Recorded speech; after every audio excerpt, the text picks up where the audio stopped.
Nothing says happy birthday quite like your wife handing you divorce papers with a smile that could freeze hell. But I'm getting ahead of myself. Let me back up to when my life was merely disappointing instead of completely demolished. Before we dive deeper into this story, I have one small request. Please subscribe, drop a like, comment, and hit that hype button to boost this channel so more people can discover these incredible Reddit stories. My name is Grant Holloway, and at 42, I've mastered the fine art of lowered expectations. Software development pays the bills, sarcasm keeps me sane, and my wife Lena's increasing coldness had become as predictable as Windows updates. Unwanted, but inevitable. "Grant, we need to talk," Lena announced that Tuesday morning, her perfectly manicured fingers drumming against our granite countertop. She looked stunning, as always. Blonde hair in that expensive cut, designer workout clothes that cost more than my car payment. Real estate had been good to her, or so I thought. "Sure, babe. What's up?" I replied, not looking up from my laptop. 3 lines of code to debug before my meeting with Jason, my work buddy, and the closest thing I had to a voice of reason these days. "I'm thinking we should throw a party for your birthday. Something memorable." The way she said memorable should have been my first clue. It had the same tone she used when discussing luxury upgrades with clients, right before she convinced them to spend their kids' college funds on imported marble. "A party sounds great," I said, still focused on the screen. "Just don't invite your sister Tara. Last time she came over, she spent the whole evening making those weird comments about how I deserve better." Lena's laugh was sharp. "Oh, Tara will definitely be there. She's been asking about you a lot lately." That got my attention. I looked up to find Lena watching me with an expression I couldn't quite read. "Asking about me, how?" "Just asking." She grabbed her purse and headed for the door. "I've got showings all day. Don't wait up. I might be late again." Again, was doing some heavy lifting there. Lena had been late 17 times in the past month. Not that I was counting. Okay, I was absolutely counting, but only because her excuses were getting increasingly creative. Last week's emergency client meeting at 9 p.m. was particularly inspired. After she left, I called Jason.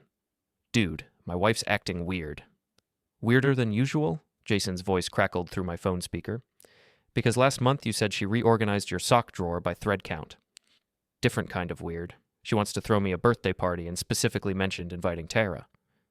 "The hot sister who always looks at you like you're a snack and she's on a diet?" "That's the one." I saved my work and leaned back in my chair. Plus all these late nights. I'm starting to think that your wife's cheating on you with some rich douchebag who probably drives a BMW and wears cologne that costs more than my rent? The silence stretched between us. "Jason, that was oddly specific." "Yeah, about that. I was going to tell you at lunch, but since we're talking, I saw something yesterday." My stomach dropped. "What kind of something?" "The kind where your wife was holding hands with a guy who definitely wasn't you at Romano's, the expensive place downtown. I took a picture." "Send it." My phone buzzed 30 seconds later. There was Lena, gorgeous in a red dress I'd never seen, laughing at something the man across from her was saying. He was tall, silver-haired, wearing a suit that probably cost more than my monthly salary. Their fingers were intertwined across the table like teenagers on a first date. The timestamp showed yesterday at 7:30 p.m. The same time, Lena had texted me about her late appointment with the Hendersons. "Grant, you still there?" "Yeah." My voice sounded weird, even to me. "Yeah, I'm here." "I'm sorry, man. I really am." "Don't be. At least now I know why she's been so interested in throwing me a party. Hard to celebrate a marriage when you're busy ending it." The next few days passed in a blur of fake normalcy. Lena continued her late appointments, while I did what any self-respecting software developer would do. I investigated. Her phone was locked tighter than Fort Knox, but she'd gotten sloppy about her laptop. A few keystrokes revealed her recent searches. Best divorce lawyers, hidden assets, and my personal favorite, how to prove emotional abandonment. Apparently, I was emotionally abandoning her by working too much and not being spontaneous enough. The irony wasn't lost on me, considering she was spontaneously cheating. I also discovered she'd been texting her best friend Mara extensively. While I couldn't see the messages, the frequency was telling, sometimes 30 texts in an hour. Either they were planning my surprise party with military precision, or they were discussing something else entirely. The breakthrough came Thursday evening. I was grabbing coffee at our local Starbucks when I overheard a conversation that made me freeze. "Can't believe Lena's actually going through with it," a woman was saying. I recognized the voice. Mara, speaking to another woman I didn't know. "The divorce?" the other woman asked. "That And the thing with Adrian. I mean, he's loaded, but he's also married. Seems risky. She says Grant will never see it coming. Poor guy probably thinks they're planning his birthday party. I stood frozen, coffee cup halfway to my lips, as they continued their conversation. What about the sister, Tara? Oh, that's the best part, Mara laughed. Tara's had a thing for Grant for years. Lena's going to use that. Make it seem like Grant was the one cheating. 2 birds, 1 stone. They left before I could hear more, but I'd heard enough. The party wasn't a celebration, it was an execution. My execution. I drove home in a daze, my mind racing. Adrian. That had to be the silver-haired man from Jason's photo, and Tara. I thought about all those lingering looks, the comments about me deserving better. Had she really been carrying a torch, or was this all part of some elaborate setup? When I got home, Lena was in the kitchen, humming while she arranged flowers. She looked up when I walked in, and for a moment, I saw something flicker across her face. Guilt? Anticipation? It was gone too quickly to tell. How was your day? She asked, her voice honey-sweet. Educational, I replied. Yours? Oh, you know, the usual client drama. Mrs. Patterson is being impossible about the staging, and the Hendersons are still waffling about their offer. She said it so smoothly, so naturally, that for a second I almost believed her. The Hendersons, right? How are they doing? Fine. Why? Just curious. You've been spending a lot of time with them lately. Her smile never wavered. They're high-maintenance clients, but the commission will be worth it. I nodded and headed upstairs, my mind already working on a plan. If Lena wanted to play games, I could play games. But first, I needed to know exactly what I was dealing with. That night, while Lena slept beside me, I stared at the ceiling and thought about the past 5 years of our marriage. Had there been signs I'd missed? Looking back, probably. The gradual cooling, the increasing focus on material things, the way she'd started treating our relationship like a business transaction. But what hurt most wasn't the betrayal itself. It was the elaborate nature of it. This wasn't a moment of weakness or a gradual drift apart. This was calculated, planned, designed to destroy me as completely as possible. Well, 2 could play that game. The next morning, I called in sick to work and drove to a coffee shop across town. I needed to think, and I needed to do it somewhere Lena couldn't find me. I ordered a large black coffee and opened my laptop.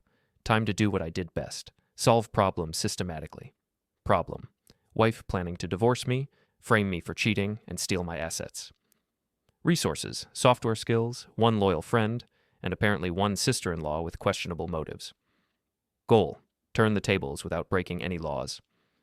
I started with Adrian. A quick LinkedIn search revealed Adrian Lowe, 45, owner of Lowe Development Group, married to Patricia Lowe for 15 years, 2 kids in private school. His company specialized in luxury condos and had recently been featured in the local business journal for their innovative approach to urban living. Innovative. Right. I wondered if his wife knew about his innovation in adultery. Next, I researched divorce law in our state. Community property, which meant everything we'd acquired during marriage would be split 50-50. Unless, of course, one party could prove the other was at fault. Adultery was grounds for an unequal division of assets. The irony was delicious. By the time I got home, I had the beginnings of a plan. Nothing illegal, nothing violent, just good old-fashioned consequences. If Lena wanted to play dirty, I'd show her what dirty really looked like. She was waiting for me in the living room, surrounded by party planning supplies. There you are. I was starting to worry. She gestured to the chaos around her. What do you think? I'm going with a new beginnings theme. Perfect, I said, and meant it. I love new beginnings. Saturday morning brought an unexpected visitor. I was enjoying my coffee and reading about Adrian Lowe's recent business deals when the doorbell rang. Lena was at her yoga class, or at least that's where she claimed to be going in those skin-tight leggings that cost more than my monthly Netflix subscription. I opened the door to find Tara standing on my porch, looking like she'd stepped out of a magazine. At 36, she had the same blonde hair as Lena, but wore it longer, softer. Her jeans and sweater combo probably cost less than Lena's workout gear, but somehow looked better. Hey, Grant, hope I'm not interrupting anything important. Just reading about real estate development. Fascinating stuff. I stepped aside to let her in. Lena's not here. I know, I wanted to talk to you. She settled onto our couch like she belonged there, which made me wonder how often she visited when I wasn't around. About? The party. Lena asked me to help with planning, but I wanted to run something by you first. She pulled out her phone and showed me a guest list. Does this look right to you?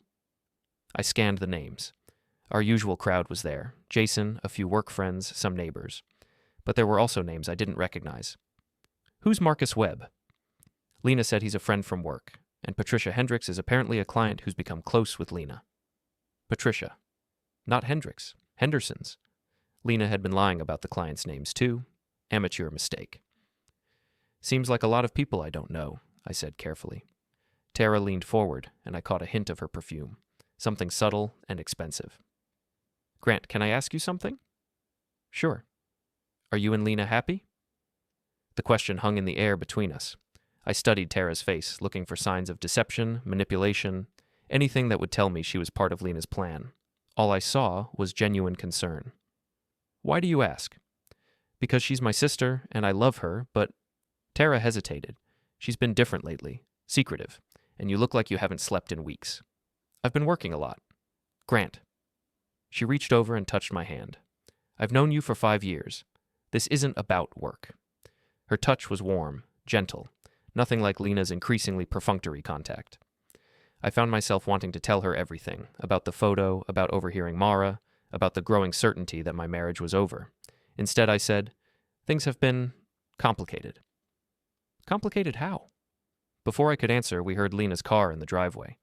Tara quickly pulled her hand back, but not before I noticed she seemed reluctant to do so. "We should talk more," she said quietly. "Maybe grab coffee sometime, without Lena." Lena burst through the front door like a small, perfectly groomed hurricane. "Tara, I didn't know you were coming by." Her voice was bright, but her eyes were calculating as they moved between us. "I was just going over the guest list with Grant," Tara replied smoothly, making sure we didn't miss anyone important. "How thoughtful." Lena's smile could have powered a small city. "Did you mention the surprise element?" "Surprise element?" I asked. "It wouldn't be a surprise if we told you, silly." Lena moved to stand behind my chair, her hands resting on my shoulders. The gesture looked affectionate, but her grip was just a little too tight. "Trust me, you're going to love it." I was beginning to think I really wouldn't. After Tara left, Lena disappeared into her home office to work on listings. I used the opportunity to do some investigating of my own.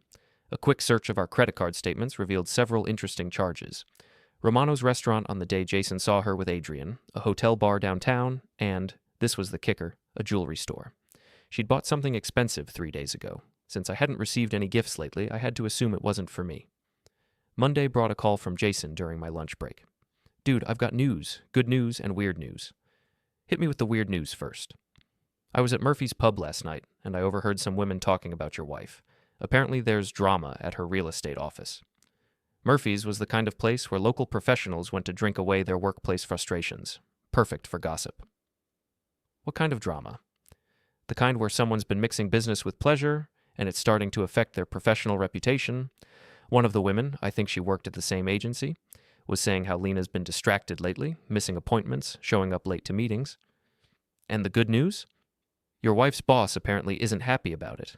There might be consequences." Mr. Fowler. I'd met him a few times at company parties. Stern, old school, the kind of man who believed in maintaining professional standards. If Lena's affair was affecting her work performance, he wouldn't tolerate it for long. "Jason, you're a good friend." "I try. How are you holding up?" "Better than expected. I'm starting to think this might work out in my favor." "You sound different. More, I don't know, confident?" "Maybe I am. For the first time in months, I feel like I'm not the one being played." That evening, I decided to test a theory. When Lena announced she had another late appointment, I offered to drive her. "That's sweet, but I'll take my own car. I might need to stop by the office afterward." "Which client is it tonight?" "The Hendersons. They're finally ready to make a decision on the Morrison property." "Great, I hope it works out." She kissed my cheek, a quick, distracted peck, and headed out. I waited exactly 10 minutes before following her. She didn't go to the Morrison property. She didn't go to her office. She went straight to the Marriott downtown, where Adrian Lowe was waiting in the lobby bar. I watched from my car as they embraced, as he led her to a table in the corner, as they leaned into each other like lovers, which, I supposed, they were. The funny thing was, I didn't feel angry. I felt relieved. All those months of wondering if I was being paranoid, if I was imagining things, if I was the problem in our marriage. Now I knew for certain. I wasn't crazy, and I wasn't the villain in this story. I drove home and opened a beer. Then I opened my laptop and started planning. First, I needed documentation. The photo Jason had taken was a good start, but I needed more. Dates, times, places. I created a spreadsheet because I'm a software developer, and spreadsheets are how we make sense of chaos. Next, I needed to understand the full scope of their plan. If they were going to frame me for cheating, they'd need evidence. That meant they were probably setting me up somehow, maybe through Tara. The thought bothered me more than I wanted to admit. I'd started looking forward to our conversations, to the way she really listened when I talked, to the warmth in her eyes when she looked at me. If it was all an act... My phone buzzed with a text from Tara. "Coffee tomorrow? I have some ideas for the party." I stared at the message for a long time before responding. "Sure. Starbucks on 5th Street, 10 a.m. If she was part of Lena's plan, I'd figure it out. If she wasn't, well, maybe I'd finally have someone on my side. Tuesday morning found me sitting in Starbucks, watching Tara approach through the window. She looked nervous, which was either a good sign or a very bad one. "Thanks for meeting me," she said, sliding into the chair across from me. "I wasn't sure you'd come." "Why wouldn't I?" "Because I'm about to tell you something that might hurt, and I wasn't sure you were ready to hear it." My coffee suddenly tasted bitter. "I'm listening." Tara took a deep breath. "Lena's cheating on you." Of all the things I'd expected her to say, this wasn't it. If she was part of Lena's plan, she certainly wouldn't lead with the truth. "I know," I said quietly. Her eyes widened. "You know?" "I've known for a while. The question is, how do you know?" "Because I followed her last week. I had suspicions, and I couldn't stand the thought of you being hurt without knowing why." She reached across the table and took my hand. "Grant, I'm so sorry." "Don't be. I'm actually grateful someone else knows. I was starting to feel like I was going crazy." "What are you going to do?" I looked down at our joined hands. Tara's skin was soft, warm, real in a way that Lena's touch hadn't been for months. "I'm going to let her throw me that party," I said, "and then I'm going to give her a surprise of her own." The next week passed in a strange sort of domestic theater. Lena continued her elaborate charade of party planning while conducting her affair, and I played the role of oblivious husband while gathering evidence. It was almost funny, in a dark, twisted way. I'd started documenting everything. Every late appointment, every mysterious phone call, every time she claimed to be somewhere she wasn't. My spreadsheet was becoming a masterpiece of marital deception. Meanwhile, my conversations with Tara had become the highlight of my days. We'd started texting regularly, nothing inappropriate, just friendly check-ins that gradually became deeper.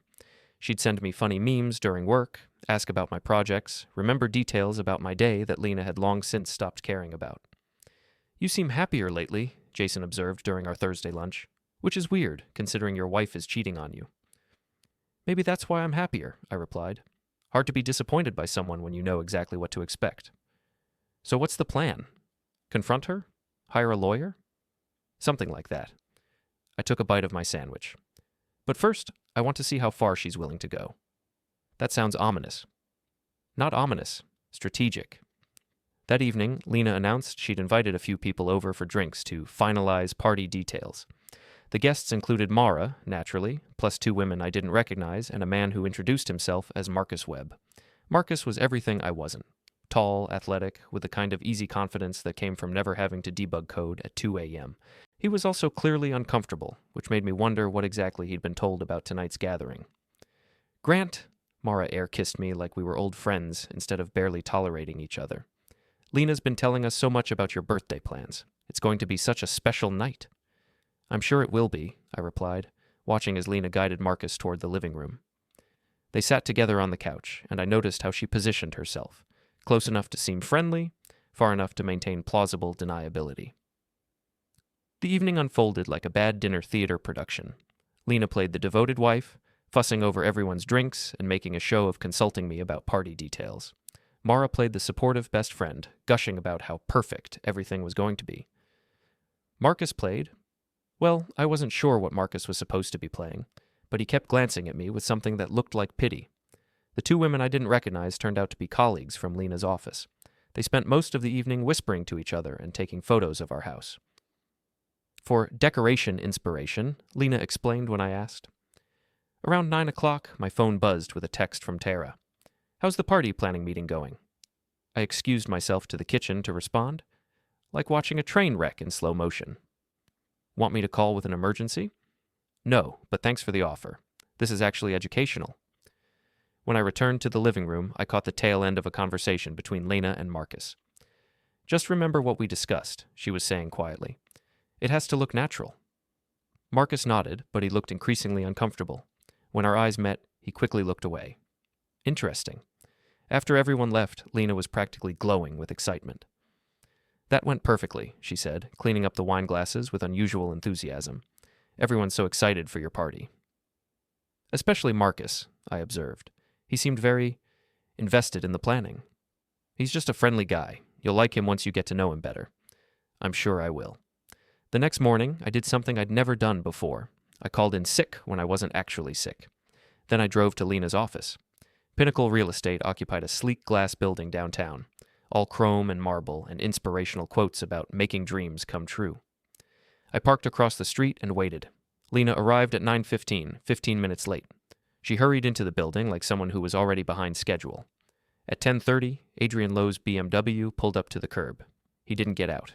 Instead, he sat in his car making phone calls. At 11, Lena came back outside. She looked around nervously before approaching Adrian's car and getting in. They drove away together. I followed them to a small cafe on the other side of town, the kind of place that catered to people who didn't want to be seen. I parked where I could watch them through the window and took photos with my phone. They weren't just lovers, I realized as I watched them. They were conspirators. Lena had a manila folder with her, and they spent most of their time going through papers. Adrian pointed at specific documents while Lena took notes. At one point, she showed him something on her phone that made him smile and nod approvingly. They were planning something, and I was pretty sure I knew what. When I got home, I found a surprise waiting for me. Tara's car in the driveway. I walked into the house to find her in the kitchen unpacking groceries. "Hope you don't mind," she said without looking up. "Lena asked me to stock up for the party, and I thought I'd surprise you with lunch." "Where is Lena?" "Client meeting. She said she'd be gone most of the afternoon." Tara finally looked at me, and I saw something in her expression that made my pulse quicken. "I was hoping we could talk." "About what?" "About what happens after Saturday night." I leaned against the counter, studying her face.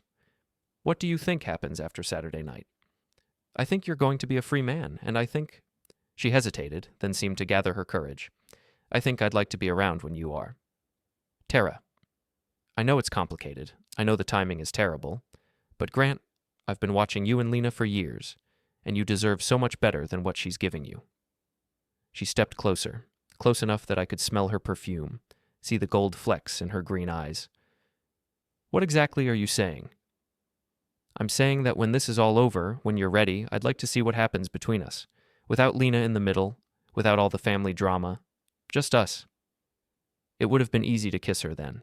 She was beautiful, she was kind, she actually seemed to care about me as a person, rather than as a provider or a prop in her life story, but something held me back.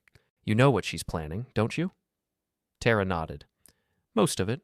The divorce papers, the accusations, the attempt to make you look like the bad guy. She thinks you're weak, Grant. She thinks you'll just roll over and let her take everything." "And what do you think?" "I think she's about to learn that she doesn't know her husband at all." That evening, I made a decision. I called my own lawyer, not the family attorney Lena had suggested we use when the time came, but a sharp, aggressive divorce specialist named Rebecca Chen, who came highly recommended by Jason's brother. "Mr. Holloway," she said after I'd explained the situation, "I have to ask, how certain are you about the affair?" "Completely certain. I have photos, documented times and places, witnesses." "Good. And you said she's planning to accuse you of adultery?" "That's what I believe, yes." "With whom?" "Probably her sister, or maybe this Marcus Webb character they introduced me to last night." "Have you had any inappropriate contact with either of them?" "I've had coffee with Tara a few times. We've texted. Nothing physical, nothing that could be misconstrued as romantic." "Keep it that way until after the divorce is final. Don't give them any ammunition." She paused. "Mr. Holloway, I have to tell you, if you're right about this, if she's planning to frame you while she's the one having the affair, this could go very badly for her. Are you prepared for that? Ms. Chen, she's prepared to destroy my reputation and take everything I've worked for based on lies. I'm not the one who escalated this." "Fair enough. I'll start preparing the paperwork. In the meantime, document everything, but don't confront her. Let her make the first move." "What if she tries to set me up somehow?" "Then we'll be ready for her." Saturday morning arrived gray and drizzly, which seemed appropriate for what I suspected would be the end of my marriage. Lena was up early, bustling around the house with manic energy. "I'm so excited for tonight," she said, kissing my cheek as I sat at the kitchen table with my coffee. "It's going to be perfect. I'm sure it will be. Tara's coming early to help set up. Marcus will be here around 7. Oh, and I invited a few extra people. I hope you don't mind." The more the merrier. She studied my face for a moment, as if trying to read my thoughts. "You seem calm." "Why wouldn't I be calm?" "I don't know.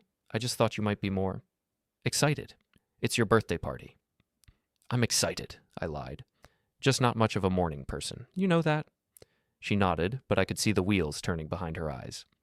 After 5 years of marriage, she knew my moods better than anyone. My unusual calmness was probably throwing off her carefully laid plans. Good.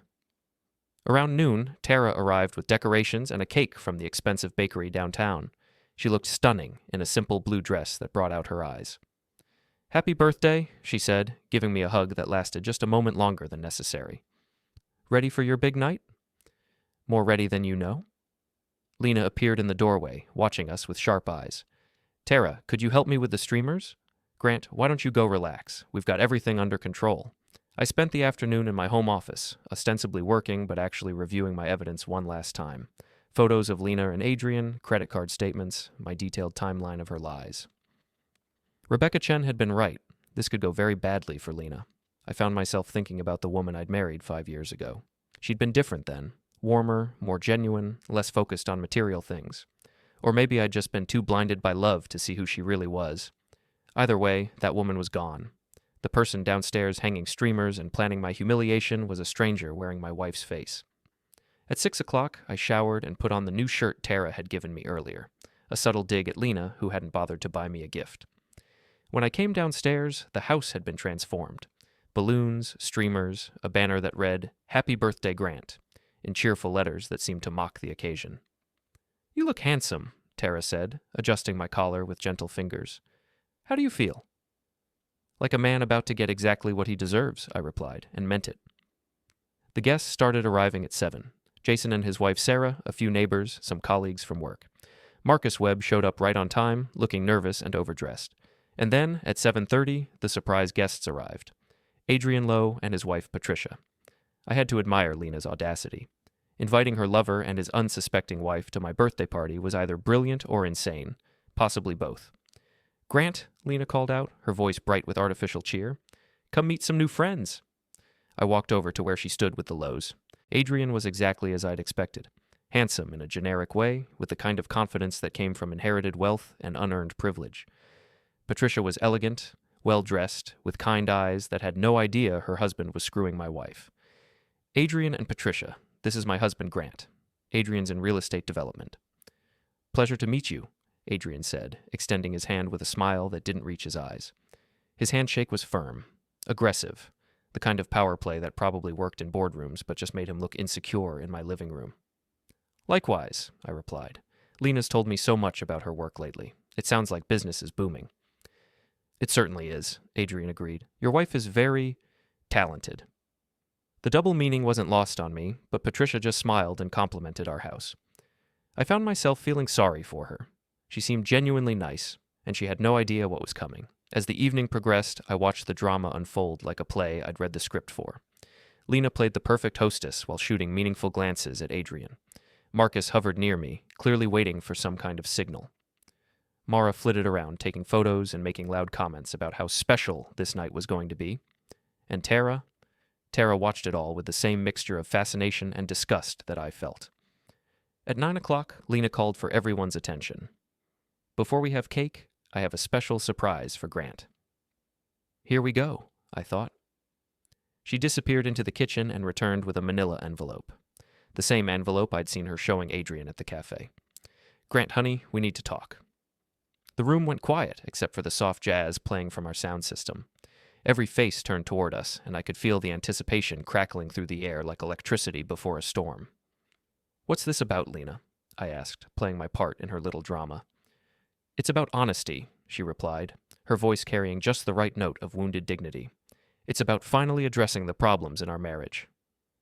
She opened the envelope and pulled out a thick stack of papers.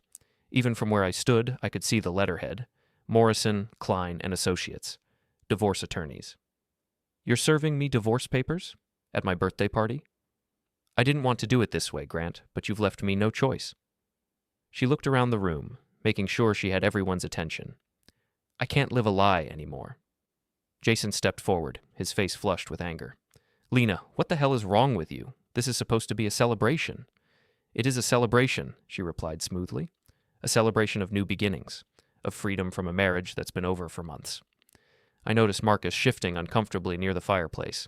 Adrian was watching the proceedings with barely concealed satisfaction. Patricia looked confused and embarrassed. And Tara looked like she wanted to strangle her sister with the birthday banner. What exactly are you accusing me of? I asked, even though I was pretty sure I knew. I'm not accusing you of anything, Grant. I'm simply acknowledging what we both know, that you've found someone else. She turned to address the room. I know this is awkward for everyone, but I couldn't keep pretending. Grant's been having an affair with my sister. The reaction was immediate and explosive. Jason's wife Sarah gasped audibly. Several neighbors started whispering to each other. Patricia Lowe looked shocked, while her husband tried to hide a smirk. But the most interesting reaction came from Tara herself. That's a lie, she said clearly, stepping forward to stand beside me. Grant has never been anything but appropriate with me. Oh, Tara, Lena said with fake sympathy. I know you think you're protecting him, but I have evidence.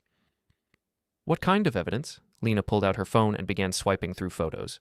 Text messages, photos of you two together, witnesses who've seen you meeting in secret. She held up her phone, showing the room a photo of Tara and me at Starbucks. It was clearly taken from outside the cafe, and the angle made our conversation look more intimate than it had been. This was taken last Tuesday, Lena announced. While I was working to support our family, my husband was planning his affair with my sister. That's enough, I said quietly. No, Grant, it's not enough. I've been silent too long. She turned back to the crowd. I know this is shocking, but I couldn't let him continue to make a fool of me. I deserve better than a husband who sneaks around with my own sister. The room was completely silent now. I could see people trying to process what they were hearing, trying to decide who to believe. Some faces showed sympathy for Lena. Others looked skeptical. Jason looked like he wanted to punch something. Are you finished? I asked. I'm finished living a lie, yes. Good, I said, pulling out my own phone, because it's my turn. I opened my photo gallery and held up the screen for everyone to see. It showed Lena and Adrian at Romano's, their hands intertwined across the table, looking very much like lovers. This was taken 3 weeks ago, I announced, while my wife was supposedly at a client meeting with the Hendersons. Lena's face went white. Adrian suddenly found his shoes very interesting. Patricia Lowe looked confused, then hurt, then angry as understanding dawned. I don't know what you're trying to imply, Lena began. I'm not implying anything, I interrupted. I'm stating facts. I swiped to the next photo. This was taken yesterday at the Marriott bar, and this one was taken this morning at the cafe on Elm Street. Each photo was clear, undeniable evidence of Lena's affair. The room buzzed with shocked whispers as people leaned in to get a better look. Adrian, Patricia said quietly, her voice calm. Would you like to explain these photos? Adrian opened his mouth, then closed it again.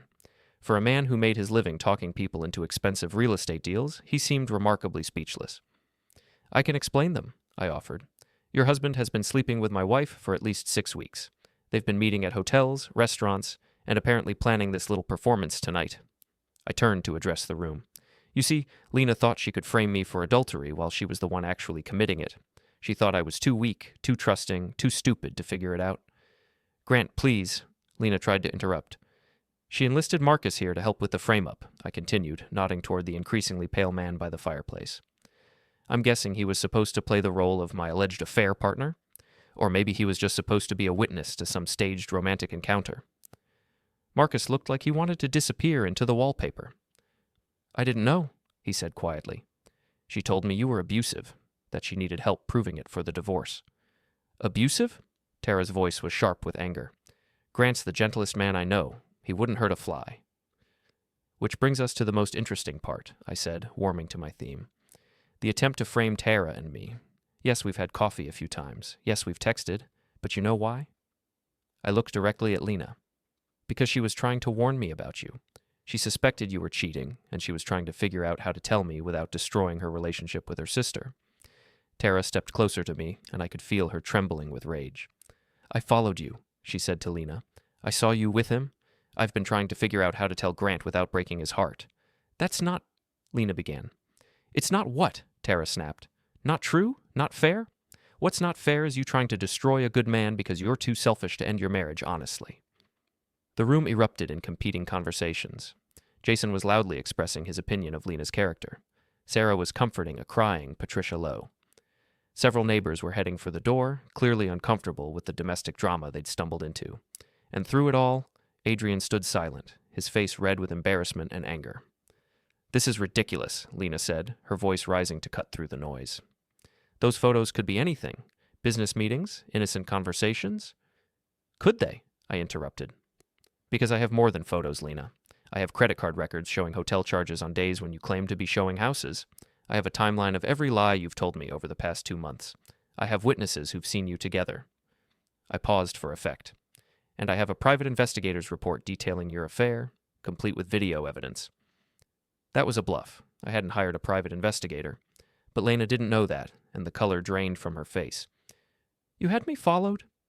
I had my cheating wife investigated, yes. Turns out it wasn't very difficult. You weren't exactly subtle about it. Adrian finally found his voice. This is insane. Patricia, let's go. Oh no, his wife said firmly. We're not going anywhere until I understand exactly what's been happening. She turned to face Lena directly. How long? Patricia, I can explain. Adrian began. I wasn't talking to you, she snapped. I was talking to her. How long have you been sleeping with my husband? Lena looked around the room desperately, as if searching for an escape route. Finding none, she lifted her chin defiantly. 6 weeks, she said. And I don't regret it. He treats me like a woman should be treated. Unlike your husband? Patricia asked coldly. Unlike my husband, Lena confirmed, shooting me a venomous look. Grant's a good provider, but he's boring. Adrian understands what I need. What you need, Tara said incredulously, is therapy. The confrontation was spiraling out of control, voices rising, accusations flying. I could see that some of the guests were filming with their phones. By tomorrow, this would be all over social media, which was exactly what I'd hoped for. Enough, I said loudly, cutting through the chaos. Everyone needs to leave. Now. Grant, Jason started. Not you, I said. You can stay. Everyone else, out. The exodus was swift and awkward. Neighbors mumbled apologies and hurried toward the door. Work colleagues grabbed their coats and fled. Patricia Lowe stalked out without a word, leaving Adrian to scramble after her. Marcus approached me hesitantly. Grant, I want you to know I never would have gone along with this if I'd known the truth. I believe you, I said, but you might want to be more careful about who you trust in the future. He nodded and left, probably grateful to escape with his dignity intact. Soon, only Jason, Sarah, Tara, Lena, and I remained in the wreckage of my birthday party. Balloons bobbed sadly from their strings, and the untouched cake sat on the table like a monument to ruined celebrations. Well, Jason said into the silence, that was something. This isn't over, Lena said, her voice shaking with rage. You think you're so smart, Grant, but you have no idea what you've just done. I know exactly what I've done, I replied calmly. I've exposed the truth. Everything else is just consequences. You'll regret this. The only thing I regret is not figuring it out sooner. She grabbed her purse and headed for the door, then turned back. Tara, are you coming? No, Tara said firmly. I'm staying here. To comfort him? How convenient. To clean up the mess you made. Someone has to. After Lena left, the four of us stood in the decorated living room, surrounded by the debris of my marriage. Jason broke the silence first. Dude, that was the most epic takedown I've ever witnessed. It wasn't a takedown, I said. It was just the truth. Same thing in this case. He clapped me on the shoulder. You okay? I'm better than okay. I'm free. Sarah hugged me tightly. I'm so sorry, Grant. We had no idea. Nobody did. Lena's a good actress. After Jason and Sarah left, Tara and I began cleaning up. We worked in comfortable silence, taking down decorations and throwing away paper plates. It felt strangely domestic, strangely right. So, she said eventually, what happens now? Now I file for divorce and move on with my life. And us? She asked quietly. Is there an us? I stopped what I was doing and looked at her. She was beautiful in the soft lamplight, her hair slightly mussed from the evening's drama, her eyes hopeful but cautious. I'd like there to be, I said honestly. But not yet. I need to finish this first. She nodded. I understand, but Grant? Yeah? When you're ready, I'll be here. As she gathered her things to leave, I felt something I hadn't experienced in months. Genuine happiness.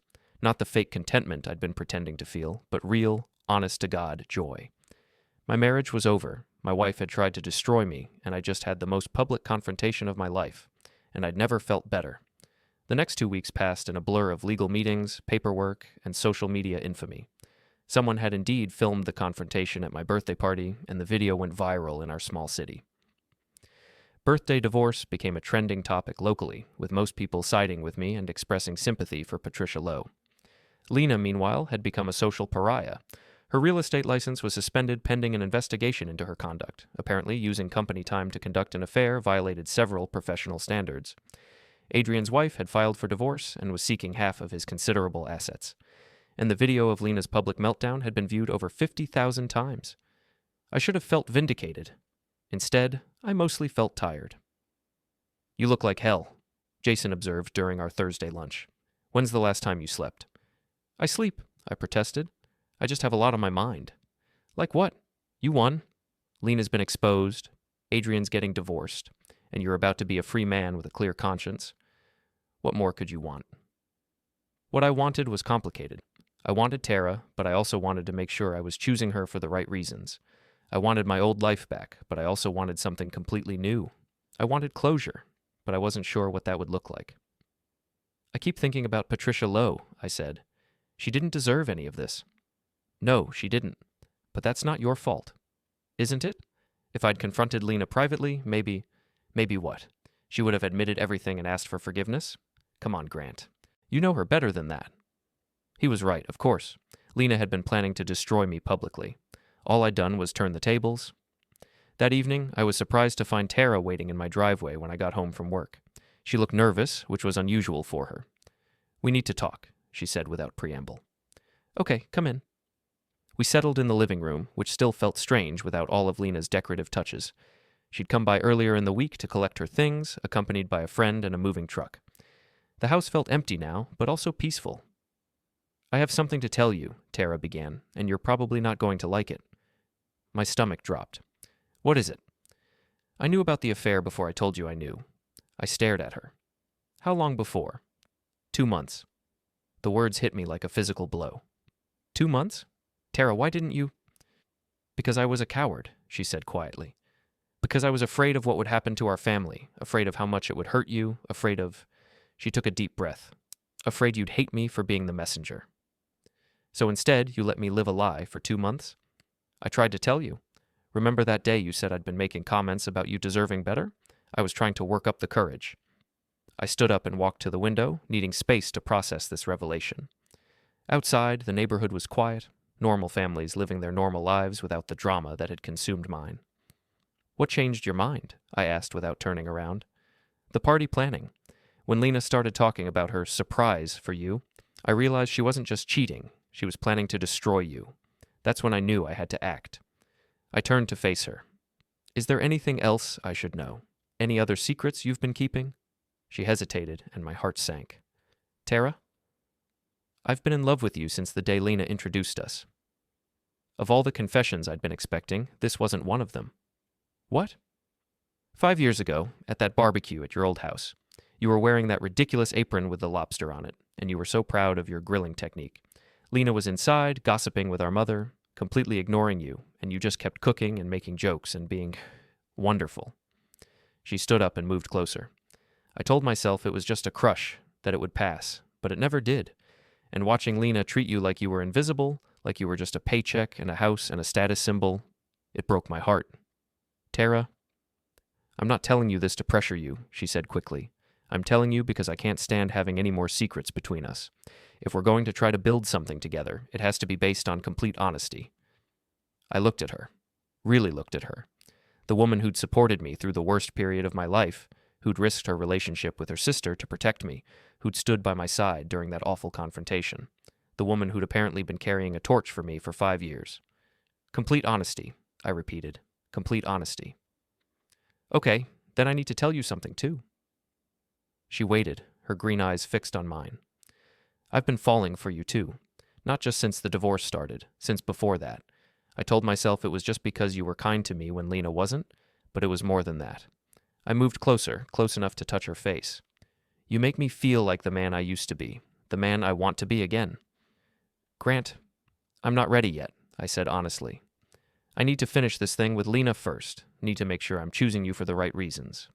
But when I am ready, I'll be here, she said softly, however long it takes. We stood there for a moment, not quite touching, but close enough to feel the possibility humming between us. Then she stepped back. I should go. But Grant, thank you for not hating me. I could never hate you. After she left, I poured myself a scotch and sat in my empty living room, thinking about secrets and lies and the strange ways life could surprise you. In the space of a month, I'd lost a wife and gained, what? A future, a chance at real happiness? My phone buzzed with a text from Rebecca Chen. Lena's attorney wants to meet. They're ready to negotiate. I smiled and typed back. Set it up. I'm ready too. The meeting was scheduled for the following Monday at Rebecca's office. I arrived early, dressed in my best suit, feeling more confident than I had in months. Lena was already there with her lawyer, a thin, nervous man who kept shuffling papers and avoiding eye contact. Lena looked terrible. Her usually perfect hair was flat. Her makeup couldn't quite hide the dark circles under her eyes, and she'd lost weight in a way that made her look gaunt rather than elegant. Grant, she said when I walked in, thank you for agreeing to this. Let's just get it over with, I replied, taking a seat across from her. Rebecca opened her briefcase and pulled out a thick folder. Mr. Holloway, as we discussed, your wife's infidelity significantly impacts the division of assets. Under state law... I know what the law says, Lena's attorney interrupted. My client is prepared to accept responsibility for her actions. Good, Rebecca said crisply. Then you'll accept our terms. Mr. Holloway keeps the house, his retirement accounts, and his business assets. Mrs. Holloway keeps her car and her personal belongings. No alimony. Lena's face went white. That's not fair. I contributed to that house, to our life together. You also violated your marriage vows and attempted to frame your husband for adultery, Rebecca replied coolly. Under the circumstances, this is quite generous. I can't survive on nothing, Lena protested. You can get a job? I said quietly. Like most people do. My real estate license is suspended. Temporarily. And there are other jobs. She stared at me for a long moment, and I saw something I'd never seen in her eyes before. Genuine remorse. I'm sorry, she said quietly. I know that doesn't fix anything, but I am sorry. You didn't deserve what I did to you. No, I didn't. I was selfish and stupid, and I threw away something good because I thought I deserved better. You did deserve better, I said, surprising both of us. You deserved a husband who excited you, who made you feel special, who gave you the life you wanted. But instead of ending our marriage honestly, you chose to lie and cheat and try to destroy me. I know. That's the part I can't forgive. Not the affair, the cruelty. She nodded, tears streaming down her face. I understand. The paperwork was signed quickly after that. Lena's attorney looked relieved to be done with what was clearly a losing case. Rebecca shook my hand and congratulated me on my freedom. As we left the building, Lena caught up with me in the parking lot. Grant, wait. I turned around. What is it, Lena? Are you going to be okay? I mean, really okay? It was such an unexpected question that I had to think about my answer. Yeah, I think I am. Are you? I don't know. I've lost everything. My marriage, my job, my reputation. Adrian won't return my calls now that his wife knows. I'm sorry about that. Are you? Really? I considered the question seriously. Yeah, I am. I'm sorry you're hurting, even though you brought it on yourself. I'm sorry our marriage ended this way instead of with honesty and mutual respect. And I'm sorry you felt like you had to destroy me to get what you wanted. What about Tara? What about her? Are you going to... will you too? That's none of your business anymore. She nodded. You're right. I hope you'll be happy, Grant. I really do. I hope you will be too. I watched her drive away in the BMW that would soon be repossessed, feeling something I hadn't expected. Pity. She'd gambled everything on a fantasy and lost it all. In trying to trade up, she'd ended up with nothing, but that wasn't my problem anymore. I drove home to my empty house and called Tara. It's over, I said when she answered. The divorce is final. How do you feel? Free, I said, and meant it. Completely free. What happens now? Now I'd like to take you to dinner. Somewhere nice. Somewhere we don't have to hide or feel guilty or worry about what anyone thinks. I'd like that too. Good, because I'm done waiting for my life to begin. That evening, as I got ready for my first official date with Tara, I caught sight of myself in the bathroom mirror. I looked different, lighter somehow, as if a weight I hadn't even realized I'd been carrying had been lifted from my shoulders. My marriage was over. My wife had betrayed me in the worst possible way. I'd been publicly humiliated and forced to rebuild my entire life from scratch. And I'd never been happier. Sometimes the best gift you can receive is the truth, even when it comes wrapped in pain. Sometimes losing everything you thought you wanted is the only way to find what you actually need.